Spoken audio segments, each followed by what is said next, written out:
All right, hello, and welcome to day 13. Day 13 of the good old Swim for Recovery campaign. Here's where we are so far: 13 miles, 858 laps, 228.8 football field lengths, which that's pretty crazy when you think about it. So it's been a great day so far today, just sharing some hope and inspiration with people in other parts of the country. And today we're going to hear from Destiny. She's going to share her story with us today. And I'll get to that here in just a minute as I'm pulling up her video real quick. And I know she's excited to share it. We'll have to tag her in this post here in just a second. So, anyway, hope you're doing awesome. Thanks for tuning in. We'll get into some details here in just a second. And sorry, I should have had that up before. So, 13 miles, 858 laps. It has been quite the month for sure. My hip muscle is actually starting to bug me today. So I got to do some stretching, maybe get a good massage in or something like that. But Swimming for Recovery, it's interesting. I was being interviewed on a gentleman's podcast earlier today, and he had a really interesting perspective. He talked about there's so much awareness going on. We're bringing awareness to this, awareness to overdose, awareness. And he had a really good slant on that idea. He said, we bring so much awareness to things, but what do you think of using the word attention to? I want to bring attention to the fact that fentanyl is killing hundreds of thousands of people in our countries, right? I want to bring awareness to the fact. So what resonates more with you? Put it in the comments. Does it resonate more with you to hear someone say, I want to bring attention to recovery from addiction, or I want to bring awareness to recovery from addiction? What resonates with you more? I'm curious. Put that in the comments, and would love to hear your feedback on that for sure. A couple other cool things going on real quick before we dive into it. You've probably seen some other stuff on Facebook recently, but we got a big party going on September 29th. Big party happening. So write down that domain name right there. And I'll go ahead. I'll actually put it in the comments myself. I think I can do that. Hold on. I'll put it in the comments, but there's a big party happening September 29th. So I'm going to see if I can add this to the comment. Let's see here. Boom, boom, boom. Cool, it did. All right, so I posted to a few of the pages, not all of the pages, but so this is the big party going on in Denver at the end of the month. We're going to celebrate swimforrecovery.com.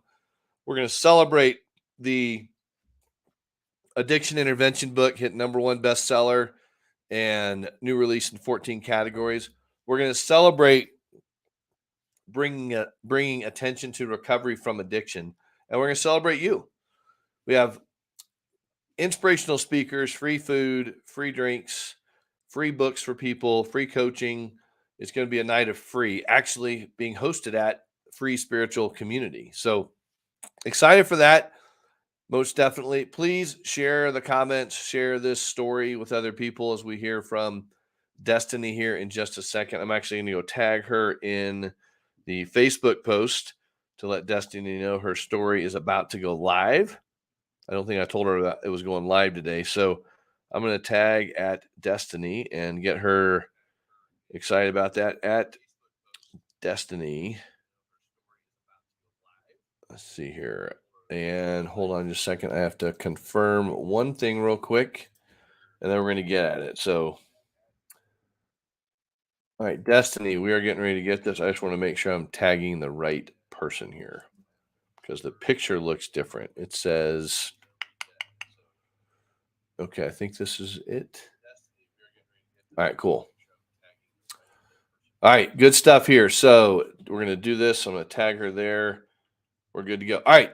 So we're going to get into posting Destiny's story. She's going to share about her recovery journey and what she has going on in her life with recovery. So Destiny, thanks for doing that. We're going to pull it up here and share the screen. And Destiny, I'm going to let you take it away with sharing your story. So God bless everybody. Thanks for being here. I'll see you afterwards. And again, make sure that you feel free to again, post comments, share this post, answer the question, what do you do for fun in recovery to give other people hope, excitement, and encouragement? And I'll be back after we hear from Destiny's story, which is about 13 minutes long. So sit back and enjoy. Add to the stream. We're going to take me off. And here we go. All right. Well, here we are. Another awesome story coming your way on swimforrecovery.com. So, Destiny, I'm so excited that you answered the call to share your story today. So, how's your day going? My day's going amazing. How Yeah, about you? good. I know you're a very busy person, so I'm glad you took some time to do this. And what city and state are you sitting in today? I am in the rural area of Sparta, Illinois. Sparta, Illinois. Heck yeah, Yeah. Midwest girl. I like that. Yeah. I was born in Fort Wayne, Indiana. So Oh, really? yeah, so I love the Midwest. I love the Midwest to visit. I would say I don't want to live there in the winter time anymore, but well, cool stuff. And we're talking about recovery stories today. So obviously you have a recovery story. What do you consider your recovery date, and what are you recovering from, or what have you recovered from? However you say it. Um, so I'm a grateful recovering addict, and my sobriety clean date is August 3rd, 2020, and I'm recovering from pills, pharmaceuticals, narcotics, and a sprinkle of hard drugs. Yes, a little sprinkle in there. Yeah. Oh man, so Yeah. just 2 years. So I mean, just you just celebrated 2 years. So Yeah. congratulations and happy belated birthday. So Thank you. love that. So obviously you're in a cool space now. I mean, I know you said you're a student and you're a mom and you got a lot of stuff going on. So you're busy and productive. So we'll get to the blessings of your life now, but let's go back to when it wasn't so awesome and what led up to the non-awesomeness of your life with substances. So where did it kind of begin? So I began using substances at an early age. By early for me was around 12, 13. I was prescribed Xanax. Um, and then I just kind of abused Xanax for 14 years. I mean, I dabbled with like marijuana, recreational marijuana. Well, it was more like daily marijuana. And then and then whenever I couldn't get the pills anymore, I switched to street drugs. Um, and that continued on for about 14 years. I mean, I graduated college on Xanax, but I really ruined a lot of my relationships. All my relationships deteriorated. I actually didn't even know how to have relationships with human beings. My household was kind of dysfunctional to say the least. I have some acceptance of that now, and I understand my parents and my grandparents were doing the best they could with the information that they had.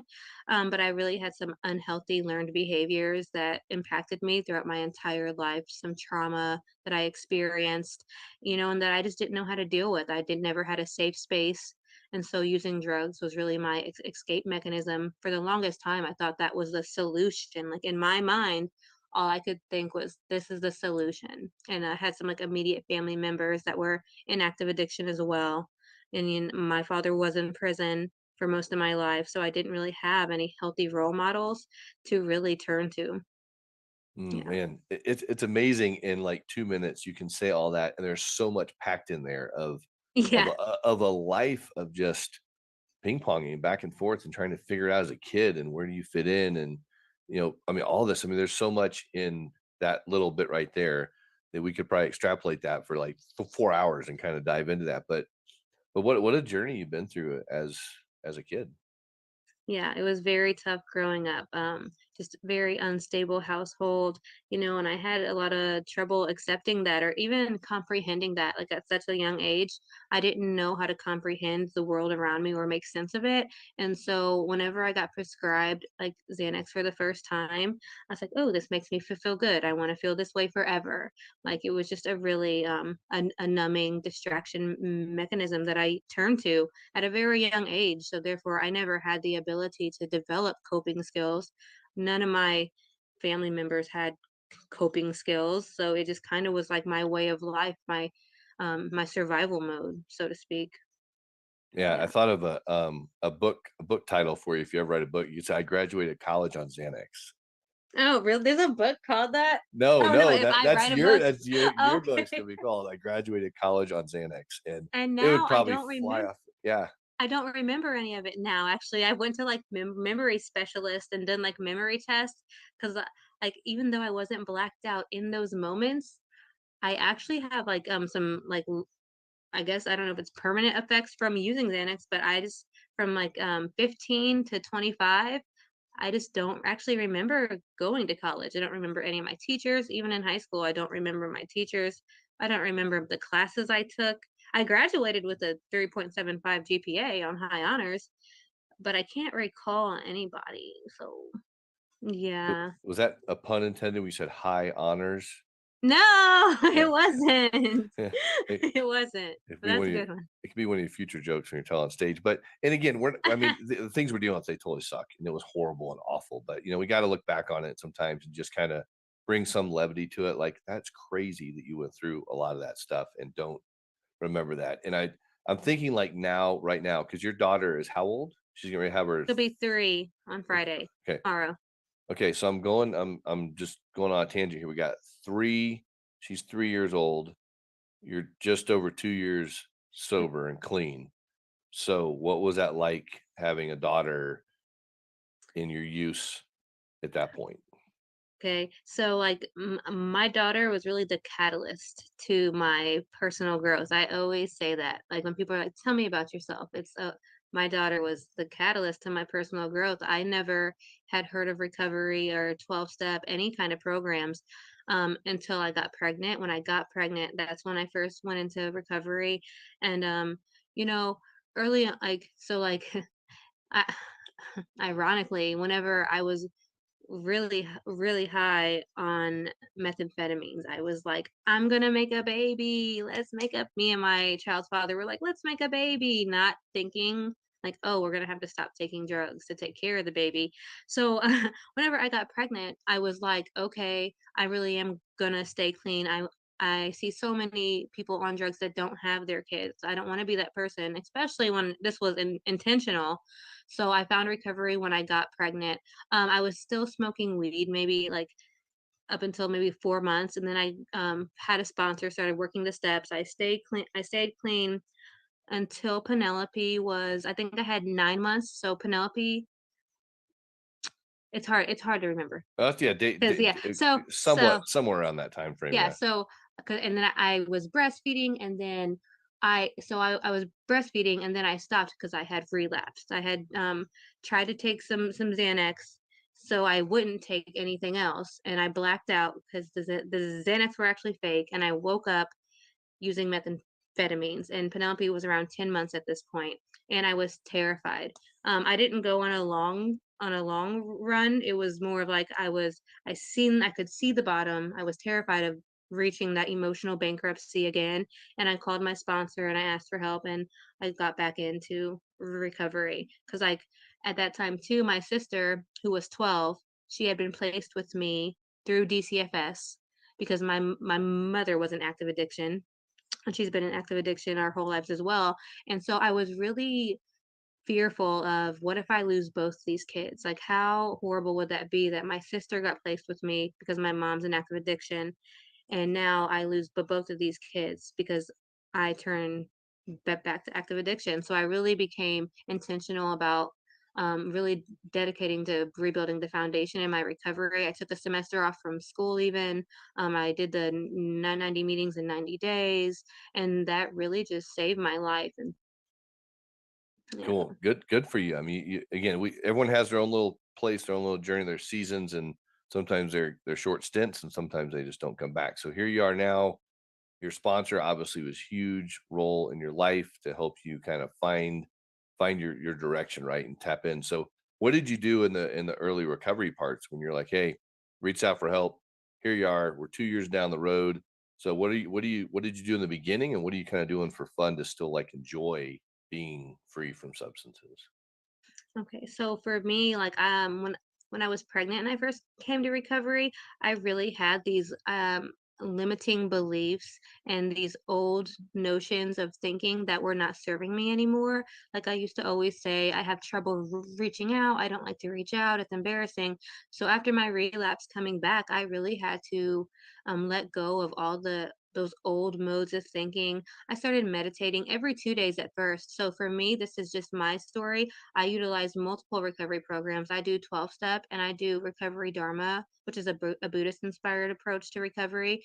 And integrating those together really works for me. I kind of say I do an 11 step daily. It's like 11 step on steroids because I do the meditation every day. And for me, that's just what works for me. And it really helps me address some of the unhelpful thinking patterns, even to just kind of rewire my brain. And I really now today, I really enjoy reaching out. My therapist says I'm ultra vulnerable because I really lean into everything now. I'm like even the discomfort, the undesirable emotions, I lean into those because running away is what kept me going to substances. So if I need help today, I'm not ashamed and I'm not as scared to say I need help.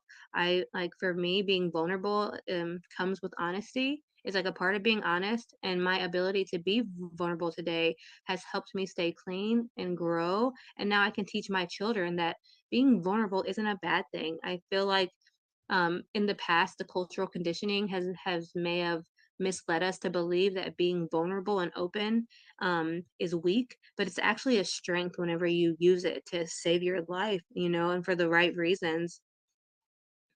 Yeah, well, you're doing like so you find your path, and here you are, and you're in school full time. Yeah. You're in school full time or part time? I do part time online. Okay, part time online. And what's your kind of desire for a degree? What are you shooting for? I'm getting my bachelor's in science, and my major is computer management information systems. It's like the CMIS, yeah. yeah, it's the bridge between like technology and business.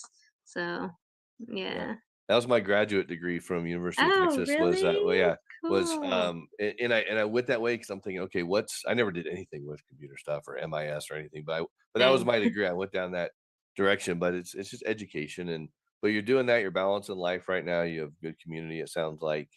And I loved asking you, I said, are you a painter? Because I looked in your background there, I'm like, "Those look like cool paintings," and you're like, "No, but I am a painter." So, do you get much free time to draw or paint or do anything for yourself now? No, Yeah. I don't. I Isn't it? take summers off from school and so today I have a mindfulness program and to keep my life interesting, I go to different meetings. I connect with I try to build a network of recovery community. I heard once in like on like a podcast, like you have to build the community with the people you want to be like. So I'm always looking for new friends that are healthy, going to events, hanging out, like really getting outside of myself and going hanging out with people who want to heal. But I do not get to paint that often though, because I'm trying to prioritize my personal needs as a human for connection and then playing with my daughter. I'm a very active parent. I go to school for technology, but I'm not really supportive of like misusing technology.